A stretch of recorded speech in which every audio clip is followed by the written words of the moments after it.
Le Sprayhawk n'a pas de pilote mais des systèmes d'intelligence artificielle sophistiqués. Il a été développé par la start-up technologique Rotor en partenariat avec le fabricant d'hélicoptères civils Robinson. Ici, chez Rotor, nous construisons l'aéronef civil sans pilote le plus grand et le plus performant au monde. Nous y parvenons en commençant par un hélicoptère à grande échelle et en y plaçant nos systèmes d'intelligence artificielle. L'appareil de 1130 kg peut soulever la moitié de son poids en charge utile, ce qui correspond à la capacité des avions pulvérisateurs traditionnels.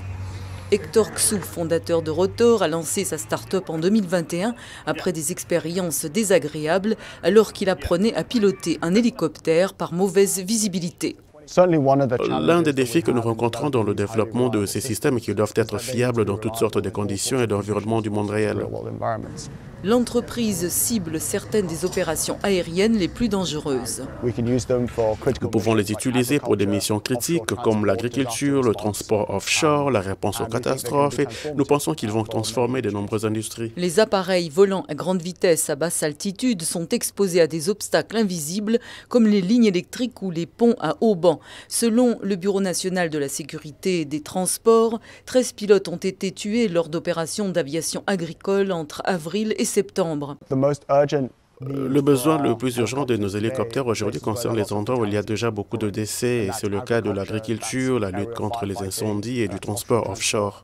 L'agriculture utilise déjà des petits drones, mais les hélicoptères peuvent pulvériser de plus grandes surfaces. Pour Lucas Koch, directeur de la technologie à Hainan Brothers Agri-Services, ces appareils sont prometteurs. C'est une sorte d'épée à double tranchant. Adapter plus de systèmes dans les airs sans pilote pourrait introduire de nouveaux dangers pour nos pilotes actuels et rendre leur vie encore plus dangereuse. Une fois que ces systèmes autonomes seront plus matures, nous pourrons les placer dans des zones dangereuses et les pilotes n'auront plus besoin d'y aller.